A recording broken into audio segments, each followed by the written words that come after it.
ဘာမို့တဲ့ရေတကွန်တောင်မှာဆေးကြောက်ပြင်းရှိတာတကယ်လားဗျပြောနေမင်းဆေးကြောက်ပြင်းကြီးကတော့ကျွန်တော်ပြောပြမယ်ဗျကြီးကြီးကတော့ရှိတယ်လို့တော့ပြောခဲ့ဘူးတယ်မြင်တိုက်တဲ့လူတွေ့တိုက်တဲ့လူမှတွေ့တယ်လို့လဲပြောကြတယ်စွမ်းတဲ့ဆေးပင်တွေခန္ဓာကိုယ်ပေါ့လူပြောက်တဲ့ခန္ဓာကိုယ်ပါပြောက်တဲ့ဆေးပင်တွေရှိတယ်တဲ့ရှေးလူကြီးတွေကပြောဦးတယ်ရှေးလူကြီးတွေကဆိုဝေးတော့မဟုတ်တော့ကျွန်တော်တို့ခုထက်ကြီးတဲ့သက်65နဲ့80ဆိုရင်တော်တော်များများ80ရင်းနေဆိုရင်မှီဘူးတယ်တည်ဘူးတယ်ဗျဆေးကြောက်ပြင်သေးသေးလေးကတော့ကျွန်တော်မန္တလေးတိုင်းပသိမ်မြို့နယ်ထဲမှာလူတယောက်စီမှာရှိတယ်အဲ့လူကတော့လွန်ခဲ့တဲ့နှစ်30လောက်ကသူကကြောက်ပြင်သေးသေးလေးနွားကြောင်းဝင်းနဲ့ဖိုးကြီးတယောက်ကပြီးသွားတယ်မင်းဒီဟာလေးကိုယူသွားမင်းကြိုက်တဲ့ဆေးမြစ်မင်းကြိုက်တဲ့ဆေးဥကိုသွေးပြီးတော့လူတယောက်နာတာရှိယောဂဝေဒနာခံစားနေရတာတို့ဥပမာပေါ့မကောင်းတဲ့ယာဝတ္ထုတွေပူးနေတာတို့ဆိုရင်ဒါလေးနဲ့သွေးပြီးတော့တိုက်လိုက်ပျောက်စီရမယ်လို့ပြောသွားတော့ကျွန်တော်လည်းသက်16နှစ်လောက်ကနည်းနည်းလေးစားမရအိမ်မရနဲ့ဗျာနော်ပိန်တိန်တိန်လိန်တိန်တိန်နဲ့ခံစားရတော့သူ့စီရောက်သွားတော့အဲ့ကြောက်ပင်လေးပေါ်မှာဆေးမြစ်လေးသွေးတယ်ပြီးမျက်စင်းလေးခတ်ပြီးတိုက်လိုက်တာကျွန်တော်ပျောက်သွားတယ်ဗျအဲ့လူရှိတယ်အဲ့လူကကျွန်တော်တို့လိုခုလက်ရှိဆိုရင်တော့သက်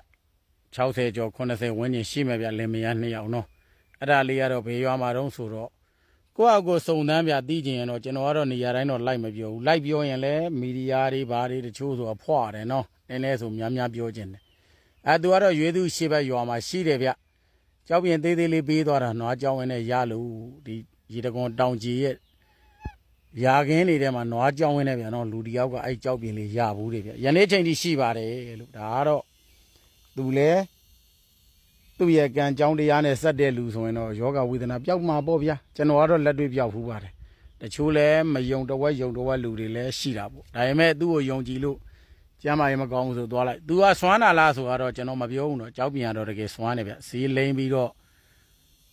သွေးပြီးတော့လိမ့်လိုက်ရင်တော့အဲ့လိုနည်းနည်းမတင်ကားတဲ့ယောဂဝေဒနာတွေပေါ့ဗျာမကောင်းတာတွေဆွဲကက်နေရင်ပျောက်တယ်ဗျအဲ့ဒါလေးကတော့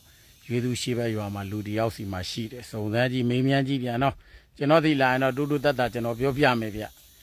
အဲ့ဒါလေးကကြောက်ပြန်သေးသေးလေးဗျနွားကြောင်းနဲ့မှန်တိုင်းပြောတော့ပုဂ္ဂိုလ်ဒုတိယပေါ့ဗျာနော်ဝိဇာတို့ဇော်ကြီးတို့လည်းဖြစ်မှာပေါ့ပြီးသွားတာတဲ့